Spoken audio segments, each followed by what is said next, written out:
Episode 105। What a coincidence. Rajasthan, Rathore महल।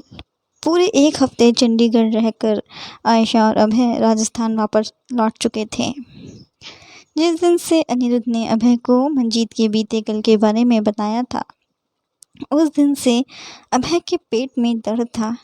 ये बात जानने के लिए कि आखिर मंजीत की शादी कैसे टूटी थी और क्यों टूटी थी।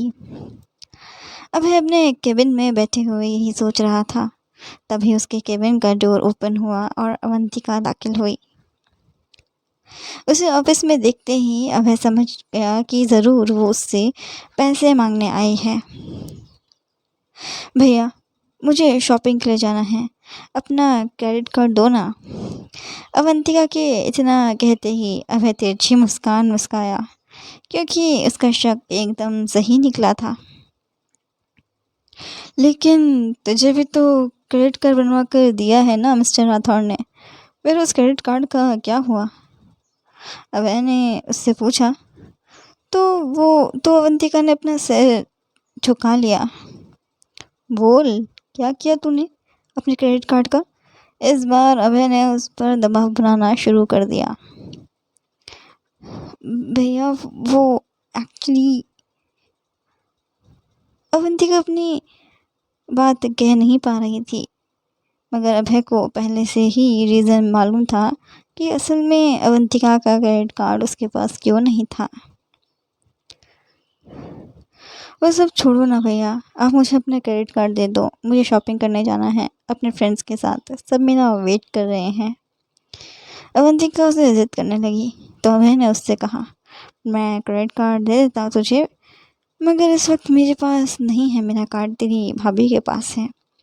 मैंने उसे दे दिए हैं मेरे सारे कार्ड्स, तो कोर्ट चली जा और अपनी भाभी से ले ले। अभय का जवाब सुनकर अवंतिका को गुस्सा आ गया, क्योंकि आज से पहले अभय ने कभी भी उसे मना नहीं किया था कुछ भी देने के लिए, मगर अब वो अपनी पहली प्रायोरिटी आयशा को रखने लगा था। इस बात से अवंतिका को हिरस होने लगी थी आयशा से। वाओ, अमेजिंग, वंडरफुल भैया, जब से भाभी आई है आपकी ज़िंदगी में, तब से आप बहुत बदल गए हो। आज से पहले आपने मुझे कभी किसी बात के लिए मना नहीं किया, किसी चीज़ के लिए मना नहीं किया, मगर भाभी के आते ही आपने अपनी पहली प्रायोरिटी उन्हें चुन लिया, मुझे नहीं। और अब आप मुझसे ये चाहते हैं कि मैं अपनी बीवी के आगे जाके हाथ फैलाऊं हर चीज़ के लिए। इतने बुरे दिन आ गए हैं क्या अब मेरे? आप बहुत बदल गए हो भैया, मैं आपसे बात नहीं करूँगी। अवंतिका रोते हुए केबिन से बाहर चली गई। तभी अनिरुद्ध अंदर दाखिल हुआ, हाथ में लैपटॉप लिए। उसे रोता हुआ देख, केबिन से बाहर जाते हुए देख अनिरुद्ध ने अभय से पूछा, क्या हुआ भाई साहब? अवंतिका रो क्यों रही थी? आपने उसे डांटा क्या? नहीं यार, मैंने उसे डांटा नहीं, वो मुझसे क्रेडिट कार्ड मांग रही थी, तो मैंने बस इतना कह दिया कि वो जाकर आयशा से मांग ले। बस इतनी सी बात पर वो नाराज़ हो गई। अब मैंने उसे पूरी बात बताई।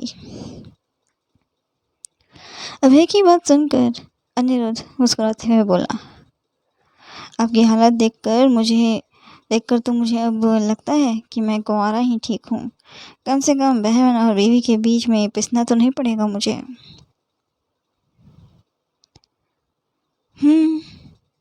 किसने कहा कि मैं बहन और बीवी के बीच में पिस रहा हूँ?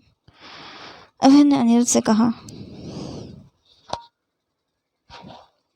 बहन की अपनी एक जगह होती है और बीवी की अपनी एक जगह होती है। मैं किसी भी एंगल से नहीं पिस रहा हूँ। ऐसे भी मेरी हर चीज़ पर मेरी आयशा और मेरे बच्चे का ही हक होगा, बहन का नहीं। बहन का हक वहाँ होगा जहाँ वो शादी करके जाएगी। अभय ने अनिरुद्ध को समझाया, मगर तभी उसने कहा, भैया आप तो छुपे रुस्तम निकले, भाभी प्रेग्नेंट है और आपने ये बात किसी को बताई तक नहीं। मैं चाचा बनने वाला हूँ। मैं ये गुड न्यूज़ अभी दादी साहब को बताता हूँ। अनिरुद्ध उत्साहित होकर बोला और अपनी पॉकेट से फ़ोन निकालने लगा, मगर तभी अभय ने उससे उसका फ़ोन छीन लिया। ये क्या बोल रहा है तू? किसने कहा तुझसे कि तेरी भाभी प्रेग्नेंट है? अबे गुस्से से चिल्लाते हुए उससे बोला। भाई, अभी आपने ही तो बोला कि आपकी हर चीज़ पर भाभी और आपके बच्चे का हक होगा, तो मुझे लगा कि आपने और भाभी ने फैमिली प्लानिंग कर ली है। अनिरुद्ध ने अभय को क्लैरिफिकेशन दिया तो अभय अपना सिर पकड़ कर बैठ गया।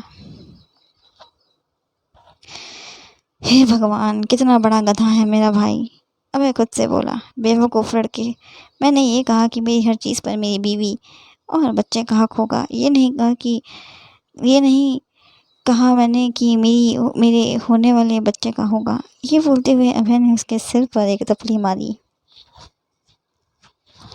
भाई यार, आपने बात ही ऐसी बोली, मुझे लगा कि भाभी प्रेग्नेंट है और आप दोनों सबसे ये बात छुपा रहे हो। अनिरुद्ध अपना सिर से सहलाते हुए उससे बोला। अच्छा, ये सारी बातें छोड़ा अब मैं आप ये सारी बातें छोड़ो आप। मैं आपको ये बताने आया था कि मैंने आपके सास ससुर की कुंडली निकाल ली है। कुछ ज़्यादा तो नहीं पता लग पाया है, मगर इतना पता लगा है कि सच में मंजीत आंटी की शादी टूटी थी और फिर उसी दिन उनकी शादी राजवीर अंकल से हो गई थी, यहीं जापुर के शीला माता मंदिर में। कौन सी तारीख में शादी हुई थी दोनों की? अभय ने पूछा तो अनिरुद्ध ने जवाब दिया। भाई, इत्तेफाक से अंकल आंटी की शादी भी उसी तारीख पर हुई थी जिस दिन हमारे माँ बाप की शादी हुई थी, 14 फरवरी 1993। ऐसे कैसे हो सकता है? सेम डेट सेम डे, और कुछ पता नहीं लगाया क्या तूने? अभय ने बेचैन होकर उससे पूछा तो अनिरुद्ध ने अपना सिर हाँ में हिलाया। बहुत कुछ तो नहीं लग पाया है, मगर इतना पता लगा है कि माँ साहब, मंजीत आंटी और मिस्टर राठौड़, ये तीनों एक ही कॉलेज में एक साथ पढ़ा करते थे। तीनों की बहुत गहरी दोस्ती थी, इससे ज़्यादा और कुछ भी पता नहीं लग पाया। इतने साल पुराना रिकॉर्ड कौन रखता है संभाल कर? तो बाकी की बातों के बारे में कैसे पता लगेगा? मेरी तो बीवी भी इतनी बड़ी गधी है कि मैं उससे भी कुछ नहीं पूछ सकता, क्योंकि वो तो हमेशा यही जवाब देती है कि उसे कुछ नहीं पता है।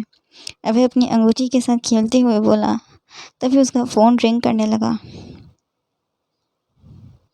स्क्रीन पर आयशा का नाम फ्लैश हुआ तो अभय बड़बड़ाया।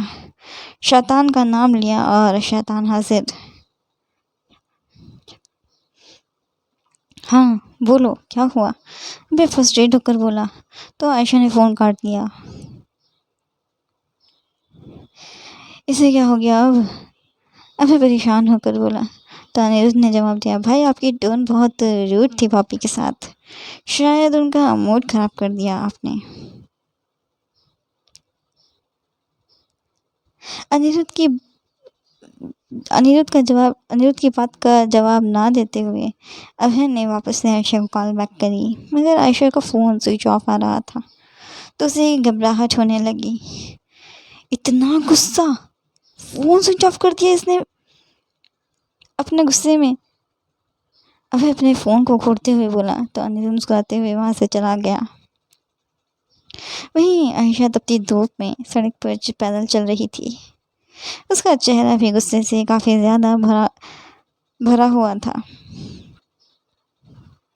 बदतमीज़ कहीं का, समझता क्या है खुद को?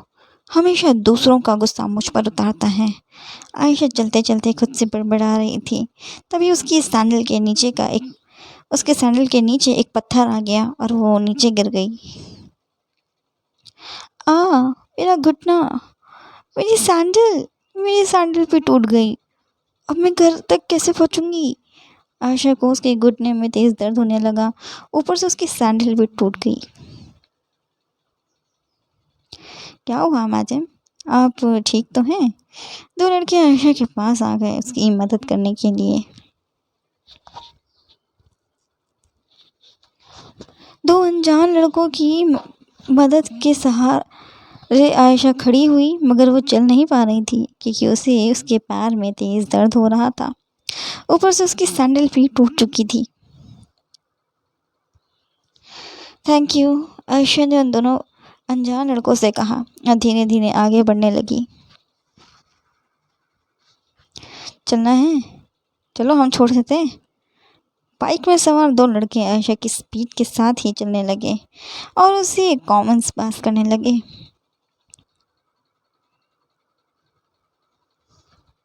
अरे मैडम, हमारे साथ चलो, हम मदद कर देंगे आपकी और बदले में आप हमारी मदद कर देना, एक लड़का बोला। तो बाइक के दो लड़के हंसने लगे। तुम लोग शायद जानते नहीं हो मेरे बारे में, वकील हूँ मैं। ऐसा केस बनवाऊंगी ना तुम चारों के अगेंस्ट कि ज़िंदगी में कभी किसी लड़की की तरफ आंख उठाकर नहीं देखोगे। आयशा गुस्से से चारों को घूरते हुए बोली, मगर उन पर कोई असर नहीं पड़ा। वो बेशर्मों की तरह हंसने लगे। तभी वहां पर दो ठेले वाले आ गए और कुछ औरतें भी। क्या हुआ बेटी, ये बदमाश तुम्हें परेशान कर रहे हैं क्या? उस बुजुर्ग ठेले वाले ने पूछा। तो आयशा शांत हो गई। इतने में वहां पर अभय की गाड़ी आ पहुंची। वो अपनी गाड़ी से जैसे ही बाहर निकला तो भीड़ में खड़ी आयशा को देखकर परेशान हो गया। उसे लगा कि कहीं आयशा ने किसी से पंगा ना ले लिया हो।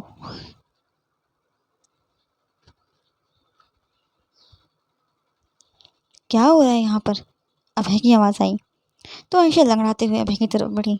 उसे अब सुकून था कि फाइनली अभय उसे बचाने के लिए आ गया है। तभी बाइक वाले लड़के ने आयशा का हाथ पकड़ लिया। हाथ छोड़ उसका। अभय गुस्से में चिल्ला उठा। क्यों, तेरी क्या लगती है ये? वो लड़का बोला। तो अभय ने जोरदार मुक्का उसके मुंह पर मार डाला। तभी बाकी के तीन भी बाइक से नीचे उतरे और अभय की तरफ बढ़े, मगर इतने में वहां पुलिस की गाड़ी आ पहुंची। चौधरी साहब, इन चारों की ज़रा अच्छे से खातिरदारी करना, मेहमान नवाजी में कोई कमी नहीं रहनी चाहिए। अभय ने आयशा को अपनी तरफ खींचा और दरोगा से बोला, इधर सुनकर जा कि ये कौन है मेरी।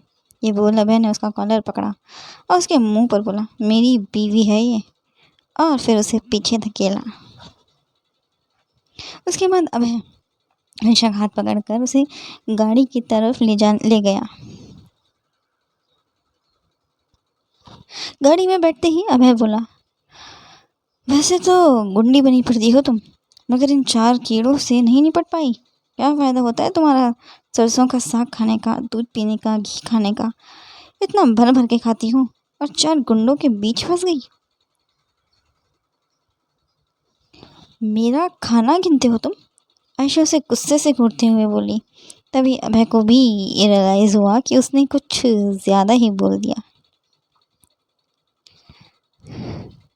अरे नहीं नहीं, मेरा वो मतलब नहीं था, मैं तुम्हारा खाना नहीं गिनता हूँ, तुम गलत समझ रही हो। अभय बात को संभालते हुए उससे बोला। तुम इतना गुस्सा क्यों हो रही हो? और तुमने मेरा फ़ोन भी काट दिया, इसके बाद फ़ोन भी स्विच ऑफ कर दिया तुमने अपना।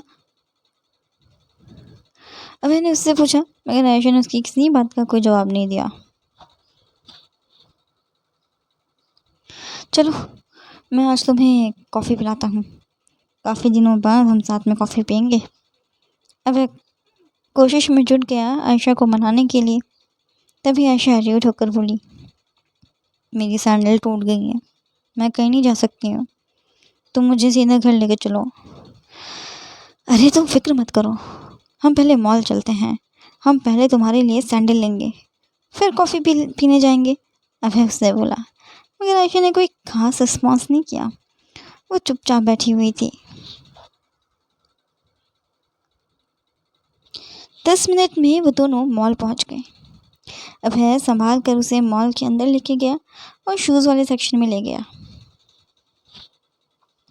अभय ने उसे फ्लैट्स दिलाई और फिर दोनों कॉफ़ी पीने के लिए कैफ़े चले गए। अब आयशा का मूड काफ़ी बेहतर हो चुका था। मौके का फ़ायदा उठाते हुए अभय ने उससे पूछा, तुम्हारे मम्मी पापा की शादी को कितने साल हो गए हैं?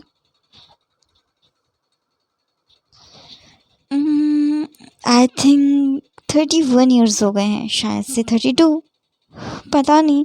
अमन भैया 30 के हैं, यानी कि 1 महीने के बाद भैया 31 के हो जाएंगे। शायद से कुछ ऐसा ही होगा।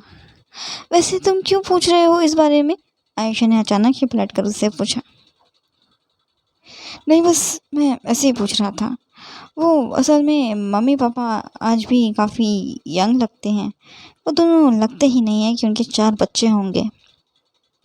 अभय ने ये लाइन बोलकर आयशा को उकसा दिया, ये जानने के लिए कि क्या वाकई में मंजीत और राजवीर की शादी 14 फरवरी को हुई थी या फिर अनिरुद्ध को कोई गलत इन्फॉर्मेशन मिली है।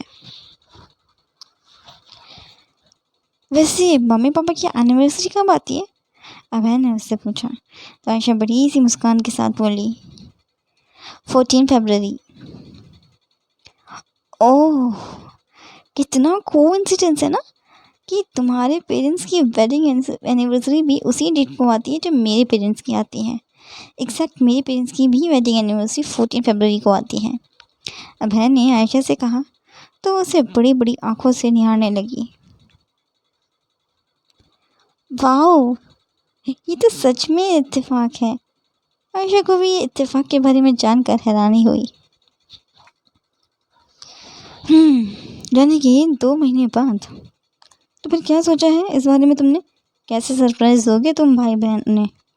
अभय आयशा का दिल लेना चाह रहा था कि क्या वाकई में वो अपने माँ बाप के पास के बारे में कुछ नहीं जानती हैं या फिर वो अनजान बनने का नाटक करती हैं।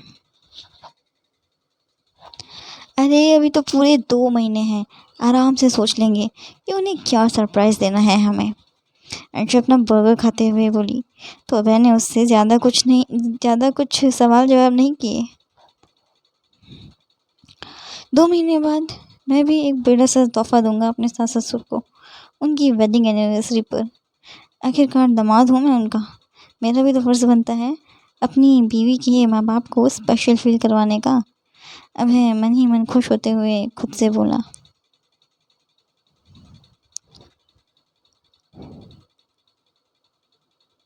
आज के लिए बस इतना ही। मिलते हैं नेक्स्ट एपिसोड में। अगर आपको आज का एपिसोड अच्छा लगा तो कमेंट करें, चैनल को सब्सक्राइब करना ना भूलें। Thank you.